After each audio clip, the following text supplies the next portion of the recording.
It always gets worse first. I was recently at a mastermind where someone made this point, and as hard as I tried, I couldn't really poke holes in it. For the simple fact that everything new requires some vulnerability, some discomfort that was previously non-existent. Or in other words, you have to endure turbulence prior to calm. So imagine a wavy line on a piece of paper or whiteboard where the top of each wave is slightly bigger than the one before it. Right? So right before that new wave occurs, there is necessarily a low point or a trough. A point that's absolutely, without a doubt, lower than the top of the previous wave. And this, to me, summarizes the battle we fight, right? When you're comfortable, when you're at the top of the little wave you're currently riding, it almost feels self-defeating to willingly jump off and land yourself at the bottom of some new, soon-to-be future wave. Every new mountain means starting at the bottom, a new base. Every acquisition means letting go of something we once knew and understood. The question is, are you willing to fight through? Are you willing to hang out in the trough, at the bottom, right? Wander that valley of despair.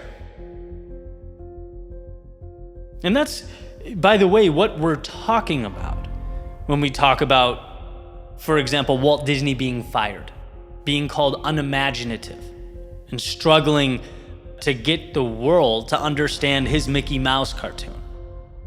That's what we're talking about with Steve and Woz with Apple. Right? That's what we're talking about with Lincoln and the constant political rejection before finding stability and success, right? These stories have become almost folklore. And all of them share the same characteristic, that the main players willingly accepted the fact that it would get worse before it got better. All of them were willing to make a trade. The bottom now for a chance at the top later. Not only is this pragmatic, but it also aids the mind throughout the process. It helps us understand and internalize what we're going through.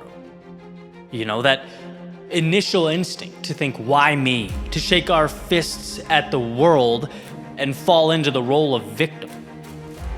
That goes away when we know that, we're enduring turbulence now for something better.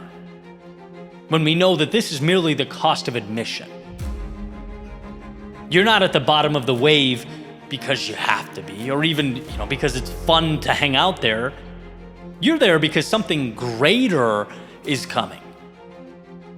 And a human's desire to delay gratification is a superpower. We all know that. Things get worse before they get better.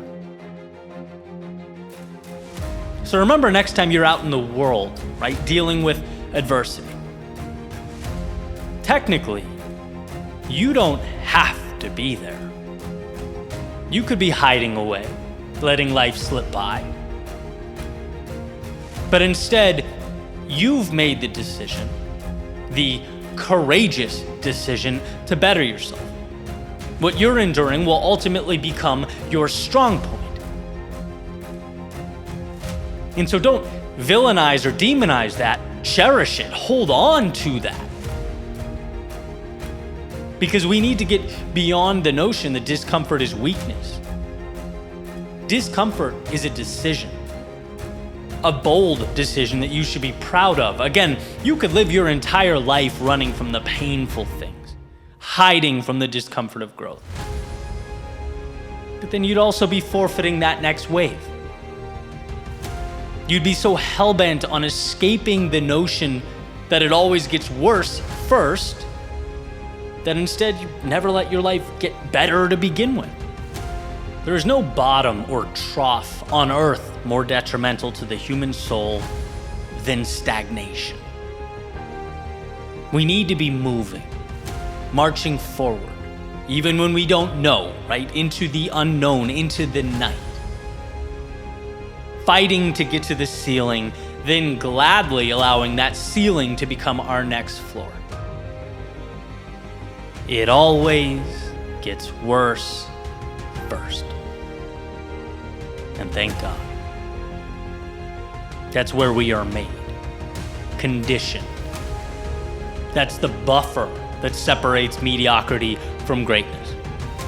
That forces us to ask the important questions. Do I really want this? And if the answer is yes, let it get worse first. Let it be tough out of the gate. Grant yourself that gift of vulnerability. Because a few waves from now, you'll be on a different level. Physically, spiritually, personally. A few waves from now, the quote-unquote worst parts will be what stand between who you are and who you were. And that decision, the decision to step out and face them, will have been perhaps the best decision you've ever made.